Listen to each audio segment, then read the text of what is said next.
Welcome back to the program. With me now, Ben Oquist and David Gazzard. Ben, big focus today on the national accounts, first recession in 3 decades, but really the focus now is about how the government navigates the coming months and fosters the recovery. Yeah, massive drop in GDP expected, but still the sheer scale of a 7% drop in a single quarter. The worst recession in 100 years, household consumption down 12%, employee compensation having its biggest quarterly fall ever, meanwhile profits going up, the share of Labor share of GDP at record lows, horrendous figures. And you're right, the real challenge is how to get out of it. And I think probably the problem for the government, for any centre-right government, is that they have got a kind of mantra about tax cuts, red tape reduction, industrial relations reform, that really isn't going to cut it when it comes to a recession of this scale. The only way out of this is massive, sustained government intervention. And I think that's hard for a centre-right government. And you hear it in some of the rhetoric today from Frydenberg and others, going back to red tape or industrial relations reform and tax cuts. Now, whatever you think of those types of programs, they're simply not going to cut it in the short term, and the productivity dividend, if there is any, is in the massive long term.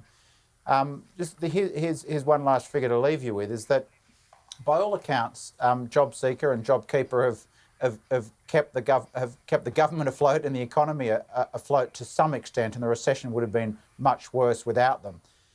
But the difference between what the government's put in the September quarter to what's planned in the December quarter is at least a $40 billion drop in government support for the economy. Now, that's some 2% of GDP on an annualised basis, or 8% if you're looking at on a by-quarter, and that's not going to be good for the economy. And I think that the problem for the government is to adjust to the fact that they need massive and sustained government intervention to see us out of this recession that's the worst in 90 years.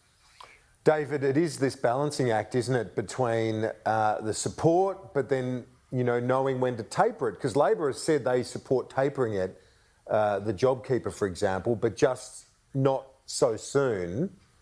I guess, it's easier from opposition. The government's got to try and navigate that. It's risky. I think that's right. We're confronted with, the siren call of spending your way to prosperity, which hasn't been shown to work, and it's not surprising. I don't agree with Ben on this. I think we've got to do everything we can to grow our way out of this, to make the economy perform better, to help put in place the conditions to create jobs and investment. And that's the way you're going to pay down debt and deficit. You go on too much longer just continuing to pay, you're really sort of looking for that magic money tree, aren't you? Or, the magic pudding where money grows on trees, and that we know over time has never been found, and it's probably not going to be found in the future. So at some point, it's better to focus on getting people back to work, giving businesses the kind of incentives to employ people, reducing red tape and all the things that put sand in the gears of a healthy, functioning economy, and focus on growing your way back to prosperity. David, one of the elements, of course, that is on the Prime Minister's mind at the moment is the state border issue, and that is so central to what you're talking about, surely. Yeah, I mean, it's a great case in point, isn't it? We have performed better than most of the rest of the world, including the OECD and other advanced economies. Particularly when you compare us with Great Britain.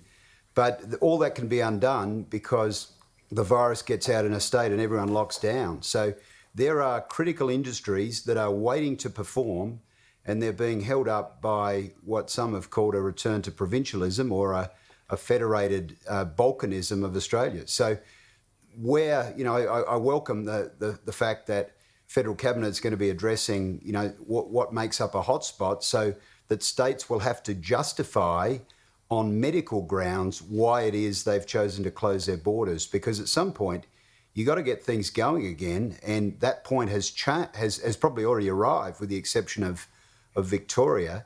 and businesses are suffering. Ben, that medical advice point that David refers to there, I think is an interesting one, because we hear the AHPPC saying that they've never suggested internal, i.e. state borders, be closed, and yet every Premier that's done so says it's based on the advice of their chief medical officers, who are members of that AHPPC, the peak medical panel. So I just find this a bit of a disconnect.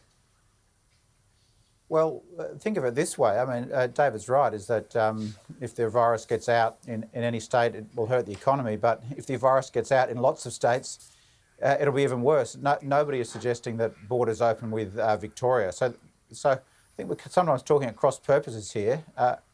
There is a consensus that the borders should stay closed with Victoria. There's not a consensus about borders between the ACT and South Australia, which I'd like to see open, given both jurisdictions are COVID-free, and Tasmania that's also COVID-free. So we are going to need a smarter response to borders over time, but that's not going to be sufficient to get the economy going in the medium and long term. And I think too much focus on that will distract from the massive amount of government support and interventions that's going to be needed, because ultimately businesses aren't going to invest and employ people. We do need to grow a way out of this if there isn't the demand. And that's the real standout figure for me in the figures today, was not the supply side, but the demand side, that 12% drop in household consumption. And there's going to have to be more government support on that side. The profits are up in some areas of the economy, and we've seen those figures, about a 15% increase in profits. But there's some heroic figures about growth, of 4 or 5% growth from the RBA and others, and we're not going to achieve those figures. We've been trending at something like 2.5% before COVID. We're not going to achieve 4 to 5% without massive sustained government intervention that ultimately will grow the economy. And the RBA is saying so itself. Now it's time to be borrowing while interest rates are so low. Ben and David, thanks. Talk to you soon. And that's all for the program. After the break, Chris Kenny with the Kenny Report.